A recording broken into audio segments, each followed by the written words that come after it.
आप देख रहे हैं शुभ 24 न्यूज और मैं हूं आपके साथ हिमांशी शर्मा। तो चलिए रुक करते हैं इस वक्त की बड़ी हेडलाइंस पर।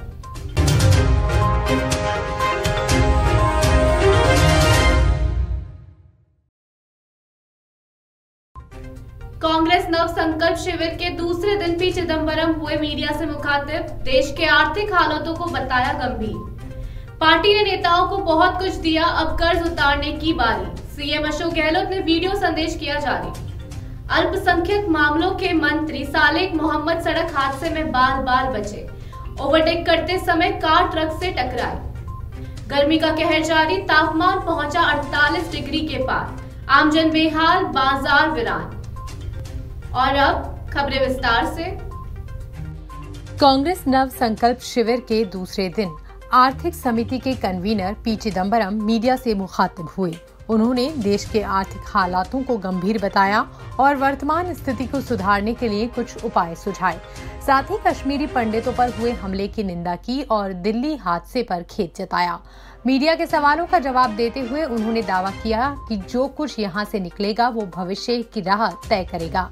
आर्थिक हालातों पर चिदंबरम ने कहा कि उन्हें पॉलिसी बनाने का फर्स्ट हैंड एक्सपीरियंस है, जिसके आधार पर उन्हें लगता है कि आज पॉलिसीज को फाइन ट्यून करने की जरूरत है।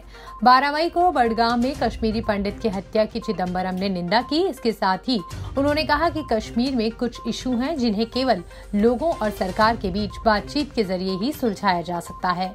डायलॉग बेहतर विकल्प है, लेकिन हत्या गलत है। उन्होंने कहा कि कांग्रेस इसका विरोध करती है। कोई भी हत्या हो, चाहे वो आतंकवादियों के जरिए हो या फिर सिक्योरिटी फोर्स के जरिए, सब गलत है। नव संकल्प शिविर में आर्थिक समिति के संयोजक पी चिदंबरम ने जीएसटी कंपनसेशन के सवाल पर भी राज्यों की डिमांड को सही बताया और कहा कि राज्यों का 78,740 करोड़ केंद्र के पास बकाया है। मई का मध्य है और अब तक स्थिति नहीं संभली है। ऐसे में राज्यों के हित में पीरियड 3 साल के लिए बढ़ाया जाना चाहिए। ये 2022 में समाप्त हो रहा है। इसे 3 साल आगे बढ़ाकर 2025 तक किया जाना चाहिए। कांग्रेस के नव संकल्प शिविर का आज दूसरा दिन है। कांग्रेस में संगठनात्मक बदलावों के लिए होने जा रहे नव संकल्प शिविर के पहले दिन परिवारवाद पर अंकुश लगाए जाने, संगठन में 5 साल तक एक ही नेता के किसी पद पर रह सकने, 5 साल बाद 3 साल के कूलिंग पीरियड और मंडल बनाए जाने पर चर्चा हुई।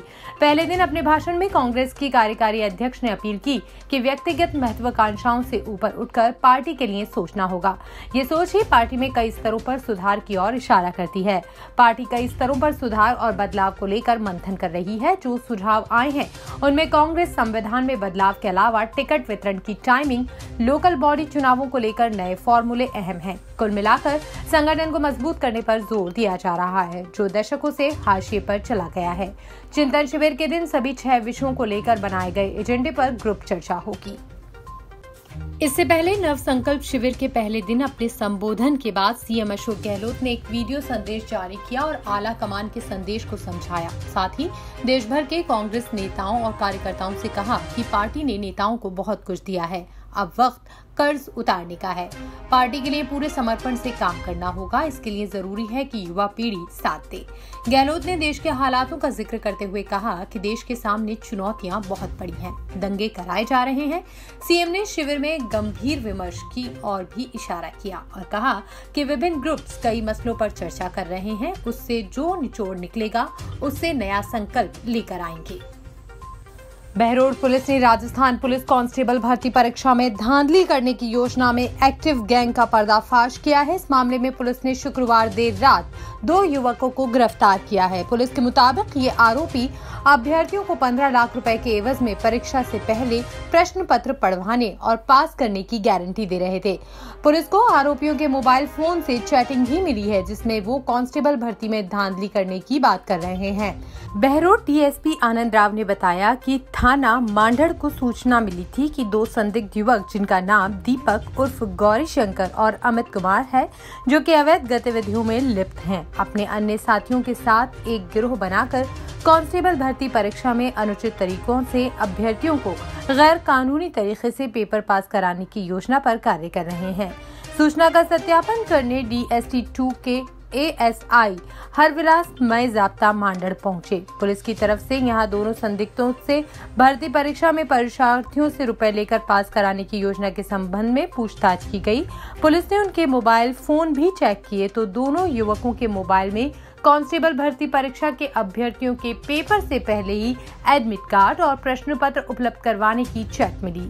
पुलिस के मुताबिक दोनों ने कबूल किया है कि उन्होंने परीक्षार्थियों से पुलिस भर्ती परीक्षा में अनुचित तरीकों से पास कराने और पेपर पढ़ाने के लिए लगभग 15 लाख रुपए लेने के संबंध में बातचीत की है।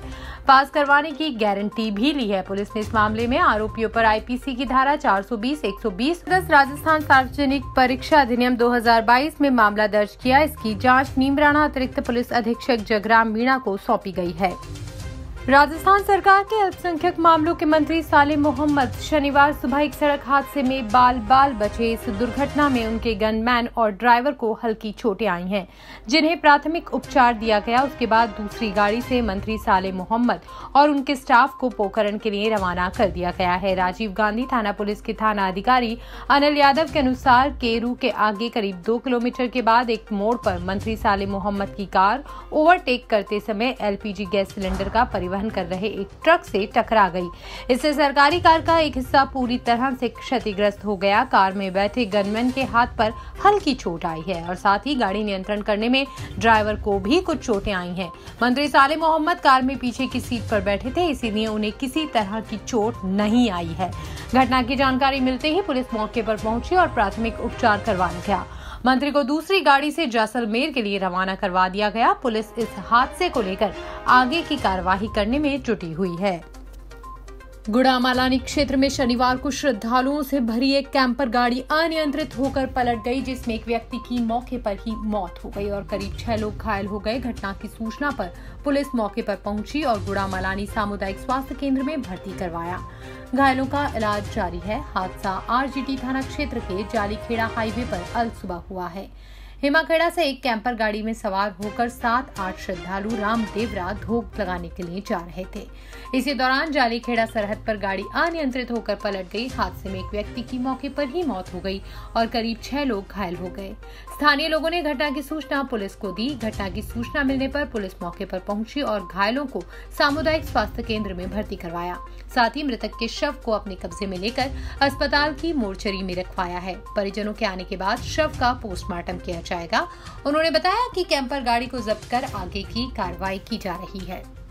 भारतीय रेलवे में अप्रेंटिस के 1044 पदों पर भर्ती निकली है, जिसके लिए 24 साल तक की उम्र के 10वीं पास उम्मीदवार रेलवे की ऑफिशियल वेबसाइट secr.indianrailway.gov.in पर जाकर 3 जून तक ऑनलाइन आवेदन कर सकते हैं। रेलवे द्वारा निकाली गई बम्पर भर्ती में उम्मीदवारों का सिलेक्शन बिना परीक्षा के सीधे 10वीं के नंबर के आधार पर किया जाएगा। प्रदेश के अधिकतर हिस्सों में भीषण गर्मी के चलते आम जनजीवन अस्त व्यस्त है। पश्चिमी इलाकों में भीषण गर्मी और लू के प्रकोप के चलते सड़कें सूनी नजर आ रही हैं। लोग अपने घरों से बाहर नहीं निकल पा रहे हैं। ऐसे में राजस्थान के अधिकतर हिस्सों में लॉकडाउन जैसे हालात नजर आ रहे हैं। लोग आवश्यकता होने पर ही घरों से बाहर निकल रहे हैं। राज्य के पश्चिमी इलाकों में भीषण गर्मी से न केवल आमजन बल्कि रेगिस्तान में भारत पाक सीमाओं की रखवाली कर रहे सीमा सुरक्षा बल के जवानों को भी उच्च तापमान में कठोर परिस्थितियों का सामना करना पड़ रहा है। गर्मी से बचने के लिए अधिकांश दुकानदार शटर गिरा देते हैं और सड़कें लगभग खाली रहती हैं। तापमान के बढ़ने के साथ ही नींबू पानी, छाछ, दही और जूस की मांग भी बढ़ गई है। जयपुर मौसम विभाग के मुताबिक पश्चिमी राजस्थान एवं आसपास के क्षेत्रों के ऊपरी वायुमंडलीय स्तरों में बने प्रति चक्रवात तंत्र व वायुमंडल के निचले स्तरों में गर्म व सूखी पश्चिमी हवाओं के प्रभाव से राज्य में तीव्र लू की परिस्थिति बनी हुई है। आज के लिए बस इतना ही। बने रहिए हमारे साथ शुभ 24 न्यूज में। नमस्कार।